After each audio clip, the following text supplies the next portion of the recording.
নমস্কাৰ জনাইছো সকলোকে মোৰ ৰম্পী বৰদলৈ চেনেলটিলে আপোনালোক সকলোকে স্বাগতম জনাইছো মইনো কেনেদৰে দহি গাঠো তাকে আপোনালোকক অকনমান দেখাও বুলি ভাবিলো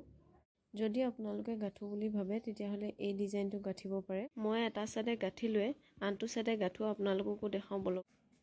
এনেদৰে বেজিত মণিগুটি বগা মণিগুটি দুটা লৈ লব লৈ এই বেজিটোৰ জোখত গেফটো ৰাখি এনেদৰে ফুটা কৰি দিব দি এই মণিগুটিটোৰ ফালে অকনমান ওচৰত আনা এই মণিগুটিটোৰ ফালে এনেকৈ বেজিটো সোমাই দিব এটো এটা স্টেপ হল আৰু দুটা লৈ লব আৰু দুটা এনেকৈ বেজিটো এনেকৈ তেতিয়া দিয়াৰ নিচিনাকৈ সোমাই দিব দি অকনমান এইখিনি মানতে দি আৰু এনে মণিগুটিটোৰ ফালে বেজিটো এনেদৰে সোমাই দিব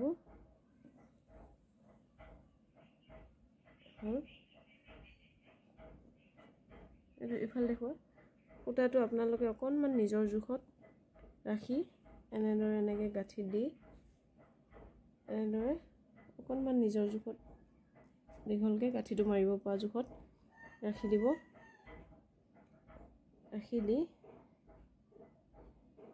মই এই সোণালী ৰঙৰ ডাঙৰ মণিগুটি এটা লৈছো এনেদৰে ফুটাটো সমান কৰি ফুটাটো ফালে এটো সোমাই দি এফালে এনেকৈ সোমাই দিব দি তাতো মাজত এনেকৈ দুভাগ কৰি ল'ব দুভাগ কৰি লৈ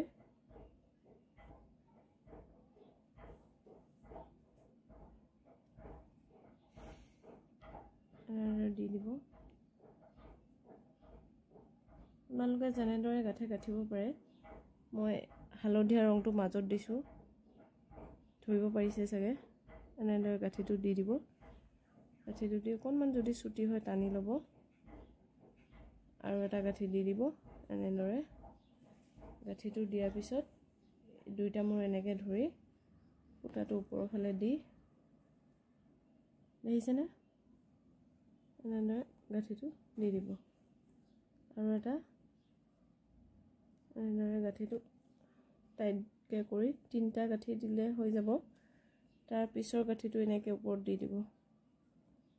দিলে আৰু এটা দি দিব এইটো ওপৰত দি কাটি দিব দি সমানকে এনেদৰে কাটি দিব এতিয়া চাওক ভাল দেখুৱা